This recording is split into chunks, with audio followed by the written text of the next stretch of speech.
Dá para comparar, isso é a mesma coisa, chama-se protecionismo. Quem paga o preço do protecionismo é quem supostamente seria protegido, que aqui o caso, o Macron está querendo proteger os produtores franceses, quem sai perdendo é o consumidor francês, porque a carne brasileira de alta qualidade, com muito bom preço e numa escala que nenhum outro país consegue replicar. Então, poucos países conseguem entregar esse volume, nesse preço, nessa qualidade. E a mesma coisa quando o Trump menciona que vai fazer um protecionismo do seu mercado. Agora, a gente precisa botar um pouquinho de distinção aqui. Por quê? Do ponto de vista francês, a França nunca foi um país, de fato, economicamente liberal. Sempre teve um pensamento liberal constituído na sua política, na sua sociedade, mas não materializado em políticas de Estado, muito pelo contrário. Tem sido um país que tem sido dominado por socialismo no último século, muito parecido com o Brasil. Sindicalismo, estatismo, estatizaram várias empresas, passaram por esse processo, desestatizaram várias empresas também. Mas a abertura de mercado que você tem na França é muito superior que você tem no Brasil. A liberdade de mercado ainda é muito superior que aqui. No entanto, ainda é um mercado controlado, mais para controlado do que para um mercado livre.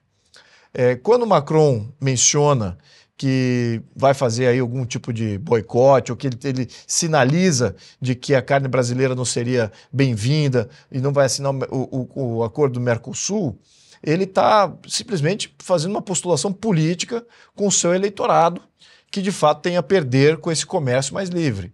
Agora, o Brasil é uma ameaça política à França? Não, não é. O Brasil é amigo da França no contexto geopolítico, no contexto social. Quando você coloca na questão norte-americana, já muda um pouquinho esse contexto. Por quê? Quando o Trump menciona que vai tarifar bens que vêm da China, vamos só entender. A China é amiga dos Estados Unidos? Não acho que a China é amiga dos Estados Unidos. Muito pelo contrário. Tem rivalidades geopolíticas, tem rivalidades políticas, tem rivalidades econômicas também. E será que o cidadão chinês sai perdendo com o protecionismo que a China pratica contra os bens americanos? E será que o norte-americano sai perdendo com o protecionismo contra a China? Eu acho que nesse embate o protecionismo norte-americano, o consumidor norte-americano tende a sair perdendo.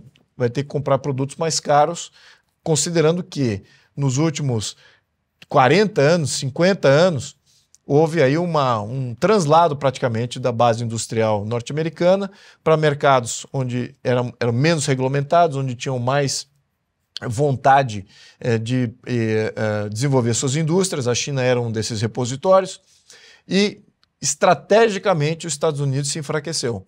Vamos só lembrar aqui, nenhum país atinge desenvolvimento econômico sem a indústria. Nenhum país atinge desenvolvimento econômico sem a indústria. É na indústria que gera as novas ideias, as novas patentes, as novas revoluções de produtos e serviços que vão vir. E quando você comanda a indústria, você tem um domínio transformador que os outros países demoram muito para atingir. É isso que eu acho que é importante a gente colocar aqui. E essa dependência que se gerou dos Estados Unidos com relação à China é que a gente tem que ter uma distinção, porque a China não é um país ocidental. A China é um país que joga um jogo geopolítico completamente distinto, tem uma rivalidade agora crescente, já está patente a questão até quase que bélica. A gente precisa entrar um pouquinho também na propaganda chinesa. A gente está muito isolado aqui no Ocidente, escutando o que o Ocidente acha da China. É importante escutar o que a China acha do Ocidente, porque na propaganda chinesa eles já estão em guerra. Na propaganda chinesa para a sua população, eles já estão preparando para... Com Taiwan? Não só Taiwan, contra os norte-americanos, contra o Ocidente em geral, eles já estão em guerra. Eles já preparam como se fosse aí vou exagerar aqui o ponto, mas é nessa linha, como se fosse aí um campo de doutrinação do Hamas. Exagerando o ponto aqui. Por quê? O que eu tenho escutado de propaganda chinesa é exatamente isso, a decadência do Ocidente, como o Ocidente já está corrupto, como o Ocidente vive em inflação, como o Ocidente vive com drogas destruindo a sua sociedade. Nós não somos o Ocidente, somos a sociedade forte, vamos dominar o mundo. É o império do meio, o resgate do império do meio. Temos que entender a história chinesa para entender o que eu estou falando aqui, hein? Império do meio sempre foi a visão chinesa do mundo. Eles eram o império do meio e o resto eram os apêndices. Então, quando você entende essa reconexão com essa missão chinesa, você vê que eles já estão em conflito com o Ocidente de uma maneira muito profunda. O que o Trump está fazendo? Reconhecendo isso. Então, o protecionismo do Trump diferencia nesse ponto. Se vier afetar o Brasil, se vier afetar a Europa, aí é outra questão. Aí entra num outro tipo de protecionismo, que eu acho que seria um protecionismo exclusivamente econômico. Mas na questão do Trump com a China, é um protecionismo de fato político, social, geopolítico que tá se incrementando agora no século XXI. E como é que você viu aquele evento na semana passada, ainda durante o G20? Muita gente até brincou que foi a posse do Xi Jinping aqui no Brasil, um grande evento lá em Brasília, com todas as honrarias e tudo mais, em homenagem, digamos assim, ao comandante chinês. Foi um sinal de vassalagem do Brasil absoluto. O Brasil, ele perdeu o que é a missão brasileira no mundo. E então, quando você tem um país forte como a China, que até 50 anos atrás não era forte de todo, até 50 anos atrás o Brasil era muito mais forte que a Argentina, que a China, e também da Argentina, sempre foi, né? Uhum. Mas o que acontece? O Brasil agora se vê como lacaio, como um grande servidor. Ele não é mais um protagonista. Então ali ele está simplesmente aceitando uma agenda política chinesa, toda a simbologia que a China representa, a agenda que ela quer impor econômica, política, para a região. Vamos lembrar o seguinte: o Brasil, amigo dos Estados Unidos, tem um peso. Eu acho que é um peso pequeno para os norte-americanos, a nossa amizade. No entanto, a nossa inimizade é um peso enorme. Porque se o Brasil se tornar agora um protetorado da China, um porta-avião da China, de bem material e de jogo, entrar no jogo geopolítico chinês, em que aqui a gente entra para o tabuleiro dos países autocráticos contra o império, entre aspas, norte-americano, isso tem um peso para o norte-americano de uma maneira brutal. Isso rompe com uma doutrina que não era uma doutrina estabelecida em lei, mas era uma visão de ter paz nas Américas, em que um país hegemônico como o norte-americano seria o dominante, e os países, tanto o Canadá quanto a América Latina, não seriam rivais geopolíticos, e isso traria uma certa paz nas Américas. Muito bem, a gente está rompendo com essa doutrina, como Cuba rompeu. Só que Cuba é uma ilhota desse tamanho.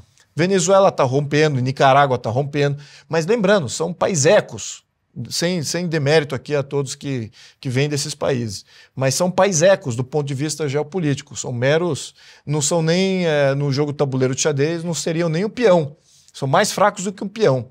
Então, a gente tem que entender qual é a nossa força. Nós somos a rainha das Américas, nós somos de fato o grande bola do jogo, nós temos que voltar a ser jogador, ter nossa estratégia, nossa agenda, aquilo que nós queremos para o mundo. Nós já jogamos esse jogo socialmente, nós já jogamos esse jogo economicamente, sobretudo no agronegócio. Nós desindustrializamos porque isso rivalizava não só a indústria norte-americana, mas também a indústria da China. Então há interesse de não industrializar o Brasil exatamente para não contracenar com a China, como ainda sendo um repositório industrial. A gente ainda está fazendo esse jogo. Estamos entregando a Amazônia, literalmente, estamos cartelizando todos os setores da nossa economia para ter todos eles sob controle e comando central do governo. Estamos centralizando todas as decisões em Brasília, exatamente o que a China quer. É comando e controle. Eles não querem invadir, não querem transformar aqui o país, começar a falar chinês, nada disso.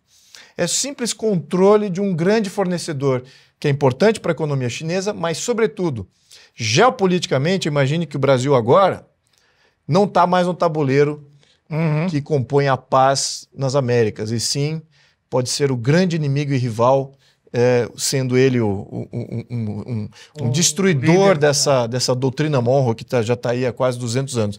Então eu vejo que esse rompimento, essa sinalização que o governo brasileiro está fazendo unilateralmente, porque não foi discutido em Congresso, eu até acho que o nosso Itamaraty e as nossas Forças Armadas estão fazendo um papel ridículo nesse sentido, de não se posicionar. Claro que eles nem podem constitucionalmente, tem série de limitações aí, mas adoraria escutar a voz de embaixadores, de ex-militares com relação a isso, para dar um pouquinho mais de conforto para a população brasileira que está olhando isso tudo e está falando o que a gente está fazendo, que governo é esse, que norte é esse que esse governo está fazendo, essa vassalagem, essa entrega geral do país.